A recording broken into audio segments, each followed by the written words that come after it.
Bago tayo magsimula, huwag kalimutang mag-like at share. Kung nagustuhan ninyo, mag-comment sa ibaba. Maraming salamat, let's go, ituloy na natin ang kwento. Pagkatapos ng maikling paghinto, nagpatuloy ang Tianxian Mirror. Ang mga sumali sa Myriad Immortals Alliance ay ipinagbabawal na sumali sa Five Elders Council sa huli. Ang parehong nalalapat sa kabaligtaran, ang sinumang lumabag sa tuntuning ito ay hahabulin at uusigin ng parehong organisasyon ng magkasama. Sa pagkakataong ito, si Li Fan ang napatahimik. Pagkatapos ng isang sandali, nagsalita si Li Fan, mukhang hindi pa ako talaga pumayag na sumali sa inyong Myriad Immortals Alliance, hindi ba?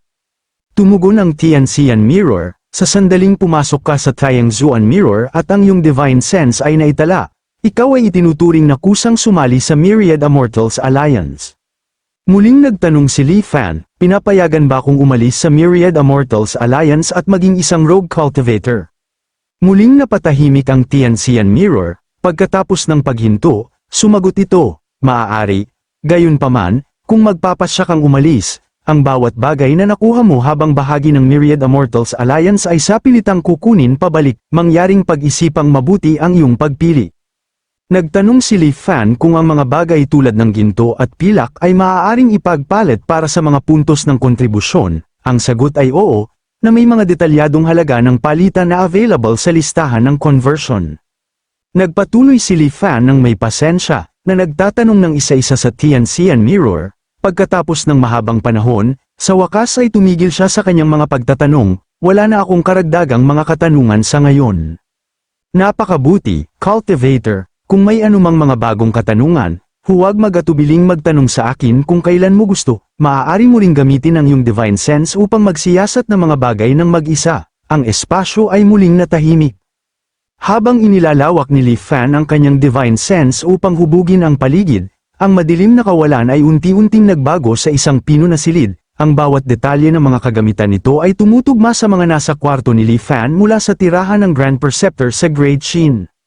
Iniunat ni Li Fan ang kanyang kamay upang hawakan ang mga kagamitan at bagay sa silid, halos hindi mababatid ang pagkakaiba sa totoong bagay. Sa kanyang isipan, nagmuni-muni si Li Fan, ang Tianzuan Mirror ay tunay na isang kahangahangang kayamanan. Mula sa kanilang nakaraang pag-uusap, nakabuo na si Li Fan ng pangkalahatang ideya tungkol sa Myriad Immortals Alliance, gamit ang kanyang Divine Sense, na-access niya ang katalogo para sa pagtubos ng mga pamamaraan. Kahit ang pinakapangunahing isa para sa Chi Refinement Realm ay nangangailangan ng 1,000 puntos ng kontribusyon.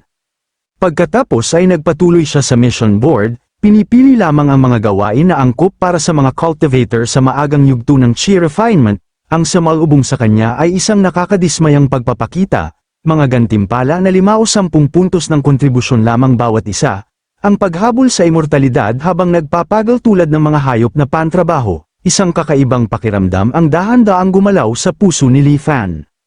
Sa mismong sandaling yun, muling umalingaw-ngaw ang tinig ng Tianxian Mirror, natanggap mo ang isang bagong video message, mangyaring tingnan ito sa lalong madaling panahon. Isang pagkamangha ang gumalaw sa loob ni Li Fan, kaka-rating lang niya sa Myriad Immortals Island, paano na may nagpapadala na sa kanya ng mensahe. Pinili niya ito, at isang medyo pamilyar na figure ang lumitaw sa harap niya. Ito ay si Xiao Heng na may isang magiliw na ngiti, sinabi niya.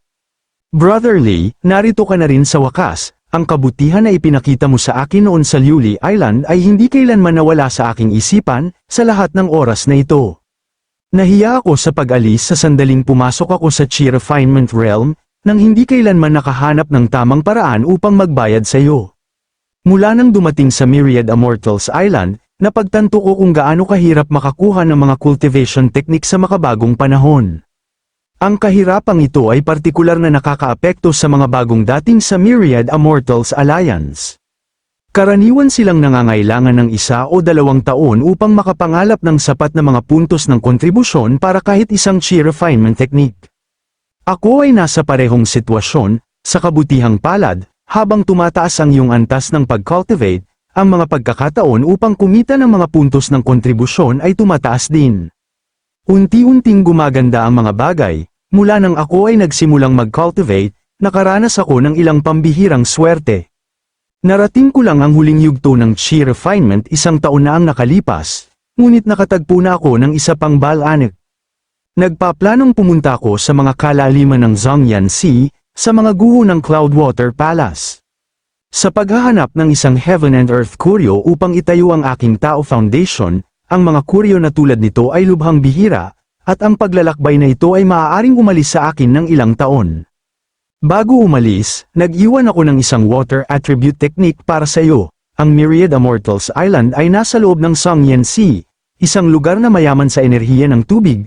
Ang pagsasagawa ng water attribute techniques dito ay hindi lamang mas simple kundi nagbubunga din ng pambihirang kapangyarihan. Brotherly, siguraduhin mag-cultivate ng masigasig, maipapayo na manatili sa isla hanggang sa umabot ka sa mid-stage ng chi refinement. Ang projection ni Xiao Heng ay dahan-daang nawala, na nag-iiwan ng isang jade slip na lumulutang sa lugar nito. Lesser Water Manipulation Art, isang chi refinement technique, bilang ng kasalukuyang mga practitioner, 0. Ang binatang ito, isang banayad na init ang napuno sa puso ni Li Fan. Sa totoo lang, hindi talaga nagbigay ng anumang makabuluhang pabor si Li Fan kay Xiao Han. Tinulungan lamang niya sa paglilibing kay Su Changyu at nag-ayos ng medyo pinabuting tirahan para sa kanya sa Lily Island. Bukod pa rito, binayaran siya ni Xiao Han sa pamamagitan ng pagbibigay ng maasahang impormasyon tungkol sa Starseed Rift San, ngunit minahal ni Xiao Heng ang maliit na kabutihang yun sa buong panahong ito.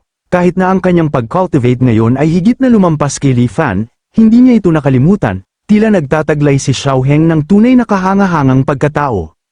Siyempre, ang bahagi ng dahilan ay maaaring nagmula sa paniniwala ni Xiao Heng na pareho silang nagmula sa Li World. Sa anumang kaso, itatago ni Li Fan ang pabor na ito sa isipan, hindi siya ang uri na tumutugon sa kabaitan ng walang utang na loob. Kasama ng Lesser Water Manipulation Art, isa pang aklat ang lumitaw sa tabi nito. Ito ang Taishong Primordial True Scripture. Naalala ni Li Fan na matagal nang binanggit ni Koong. Ang pagsasanay ng kasulatang ito ay nagpapahintulot sa isang cultivator na ikalat ang kanilang pag-cultivate anumang oras na halos walang pagkawala. Sa kasalukuyang edad, ang bawat cultivator ay itinuturing ito bilang isang kailangang-kailangan na pamamaraan. Sa parehong Lesser Water Manipulation Art at Thousand Mechanisms Jade Cosmos Scripture sa kamay, dinagdagan ng Taishang Primordial True Scripture. Mabilis na nagpa siya si Li Fan, sa ibabaw, mag-cultivate siya ng Lesser Water Manipulation Art bilang isang red herring, habang lihim na nagsasanay ng Thousand Mechanisms Jade Cosmos Scripture. Siyempre, pinakamabuting humanap ng isang dahilan upang umalis muna sa Myriad Immortals Island, pagkatapos ay mag-cultivate ng Thousand Mechanisms Jade Cosmos Scripture, tanging pagkatapos umalis. Bagaman maaaring hindi pinapansin ng Taiyang Zuan Mirror ang isang hindi gaanong mahalagang chi refinement cultivator tulad ni Li Fan, hindi kailanman mali ang maging maingat.